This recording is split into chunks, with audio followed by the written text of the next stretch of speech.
Здравствуйте, друзья! Как известно, сразу после начала вторжения в Украину Владимир Путин и его придворные пропагандисты провозгласили, что цель этого вторжения – это защита русскоязычного населения, а также демилитаризация и денацификация Украины.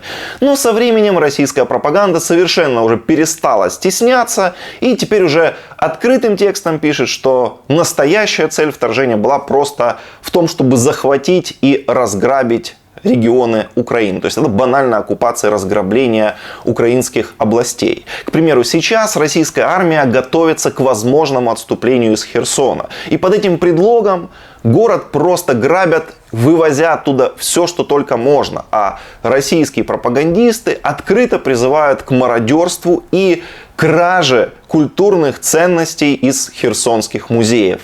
Вот, например, такой пост разместил у себя в телеграм-канале известный российский военный корреспондент Юрий Котенок.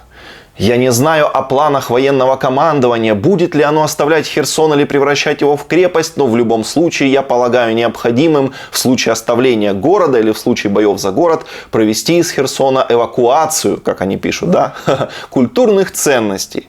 Что из Херсона в первую очередь надо эвакуировать? Памятники Потемкину, Ушакову, Суворову, церковные ценности, ценные экспонаты Херсонского областного краеведческого музея, ценные экспонаты Херсонского художественного музея, ценности Херсонского областного академического музыкально-драматического театра, ценности кукольного театра, ценности Херсонской филармонии, наиболее ценные книги херсонских библиотек, при риске сдачи города эвакуировать останки князя Григория Потемкина Таврического, в общем, бла-бла-бла. То есть россияне уже совершенно открыто признают, что целью захвата Херсона была никакая не защита его населения, которое не от кого было защищать, а банальное разграбление этого города. Причем не только материальных ценностей, там промышленных предприятий или бизнеса, но также музеев и церквей. Все это пишется совершенно открыто. Причем ограбить собираются даже кукольный театр. Хотя я не представляю, какие ценности оттуда можно вывозить. Ну, очевидно, только россияне могли до такого додуматься. Каждый человек может задать себе сейчас простой вопрос.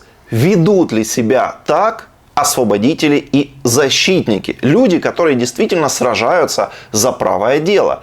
И честный ответ на этот вопрос очевиден. Конечно, нет. Освободители и защитники так себя не ведут. Так себя ведут только оккупанты, захватчики, варвары, мародеры, цель которых просто прийти и забрать. Не защитить, а ограбить, отобрать у людей, которым они пришли, то, что у них есть.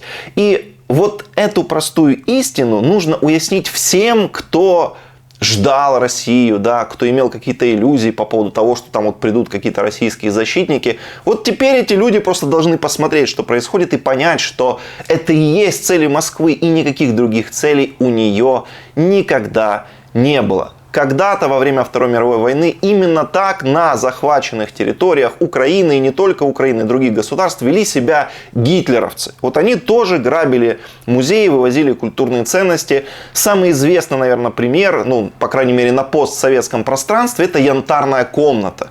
И вот российских детей же в школах, да, многие годы учили и сейчас продолжают учить, рассказывают, что вот плохие гитлеровцы пришли, украли янтарную комнату, вот разграбили советские музеи, очень плохие люди, очень плохо они поступали. А сейчас российская армия поступает точно так же в Украине. Точно так же. Все это пишется, причем совершенно открыто. Никто этого не скрывает. Так просто тогда ответьте мне на вопрос. А чем сегодняшняя российская армия отличается от гитлеровцев? Подумайте об этом. Вот обязательно поделитесь этим видео. Давайте его распространим как можно более широко. И подписывайтесь на канал. Это тоже очень важно.